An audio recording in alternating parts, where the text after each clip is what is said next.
Makanya orang yang punya masalah, orang yang punya problematika, hatinya gundah gelana, akan merasa tenang dan nyaman manakala dia kembali kepada Allah, manakala dia dzikir kepada Allah. Salah satu bentuk dzikir adalah dengan kembali kepada Al-Quran, back to Al-Quran.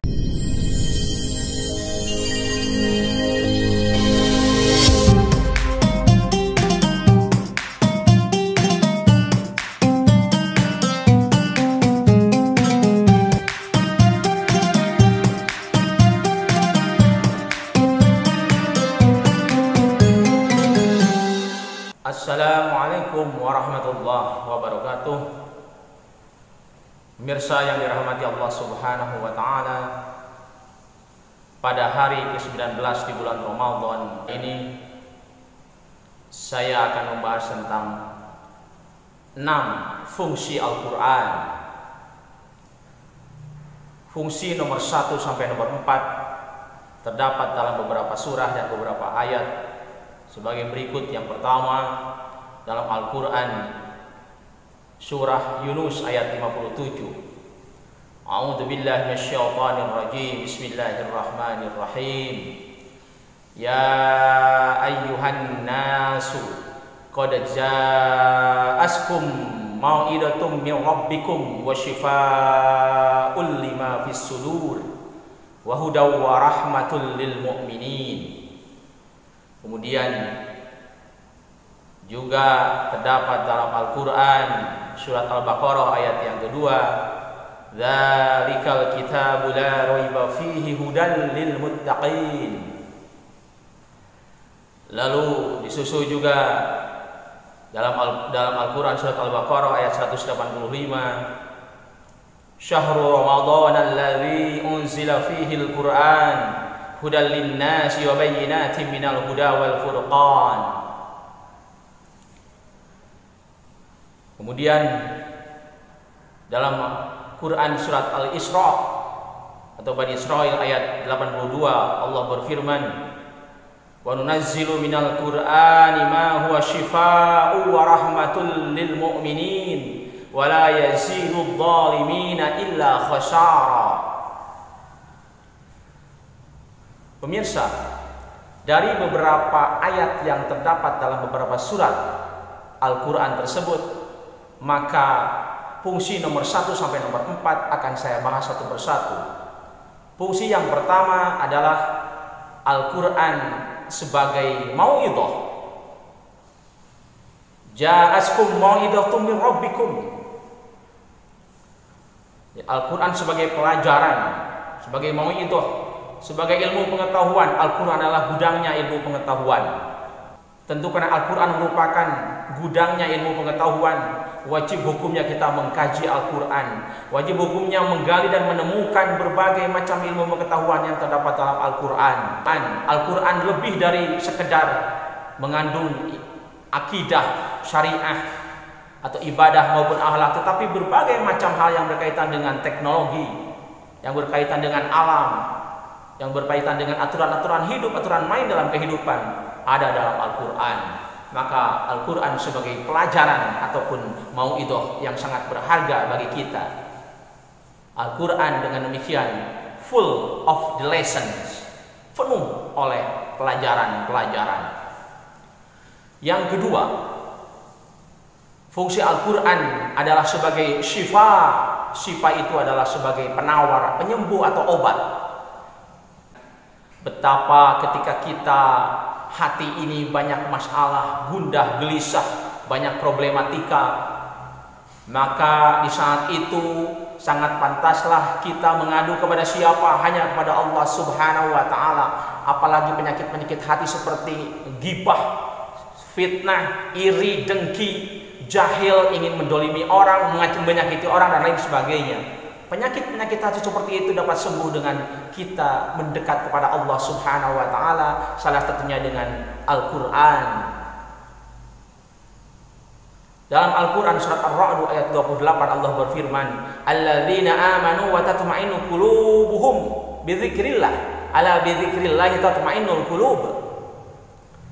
yaitu orang-orang yang beriman dan orang-orang yang tenang hatinya dengan berzikir kepada Allah, maka berzikirlah kepada Allah, niscaya hatimu akan tenang. Makanya orang yang punya masalah, orang yang punya problematika, hatinya gundah gelana akan merasa tenang dan nyaman manakala dia kembali kepada Allah, manakala dia zikir kepada Allah. Salah satu bentuk zikir adalah dengan kembali kepada Al-Quran, back to Al-Quran. Disinilah Al-Quran berfungsi sebagai obat, sebagai penyembuh, sebagai penawar bagi orang-orang yang sakit, terutama sakit hati ataupun terutama ada masalah, ada kegundahan dalam hatinya. Fungsi yang ketiga adalah hudan. Hudan ini ada 3. Dalam Al-Quran tadi surat Yunus ayat 57, hudan lil mu'minin. Kemudian dalam Al-Quran surat Al-Baqarah ayat 2, hudan lil muttaqin.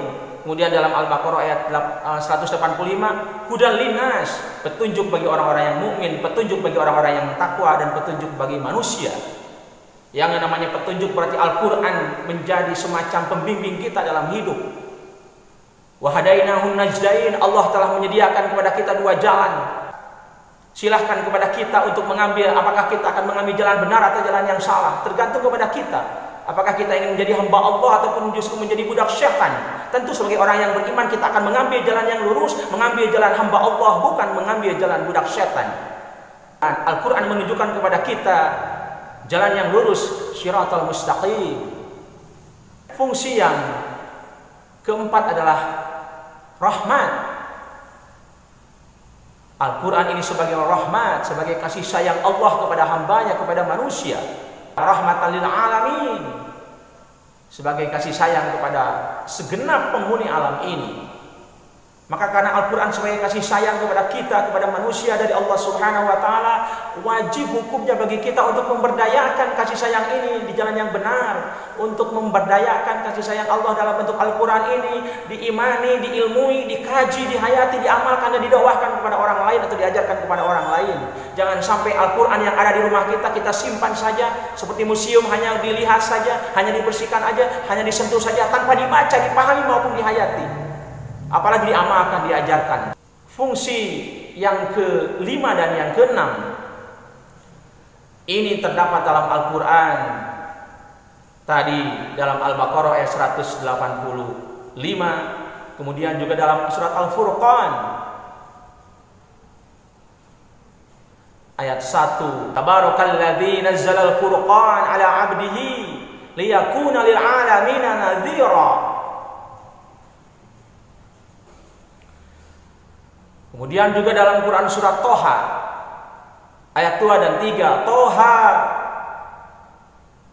ma anzalna 'alaikal Qur'ana litashqa illa tadhkiratan liman yakhsha. Dari ayat-ayat, dari beberapa ayat serta beberapa surat yang saya bacakan tadi, maka muncul fungsi yang kelima adalah Al-Furqan, Al-Quran sebagai pembeda antara haks dan hoaks, antara yang betul dengan yang batil, antara yang benar dan yang salah.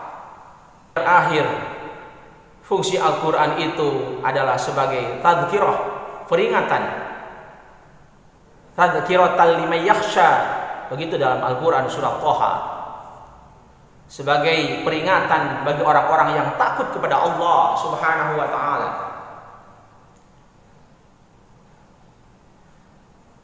Dalam kehidupan ini bisa jadi kita pernah berbuat hilaf dan dosa atau kesalahan, maka Al-Quran telah memperingatkan supaya kita untuk cepat-cepat bertobat kepada Allah. Tubu ilallahi taubatan nasuha. Kalau kita melakukan dosa, kesalahan maupun hilaf, cepatlah bertobat kepada Allah Subhanahu wa Ta'ala. Al-Quran telah memberikan peringatan seperti ini. Al-Quran juga telah memberikan peringatan kepada orang-orang yang ingkar kepada Allah, kepada orang-orang yang kufur nikmat kepada Allah Subhanahu wa Ta'ala, kepada orang-orang yang melampaui batas, kepada orang-orang yang zalim misalkan. Al-Quran telah memberikan peringatan bahwa hati-hati, siksa Allah sangat pedih. Hati-hati, siksa Allah bisa ditimpakan bukan hanya di dunia, tapi juga nanti di akhirat. Bukan hanya di akhirat, tapi juga di dunia. Waspada dalam melakukan sesuatu dalam kehidupan ini, sebab apa yang kita lakukan itu ada pertanggungjawabannya, baik di hadapan manusia, apalagi nanti di hadapan Allah Subhanahu wa Ta'ala di akhirat kelak. Demikian. Assalamualaikum warahmatullahi wabarakatuh.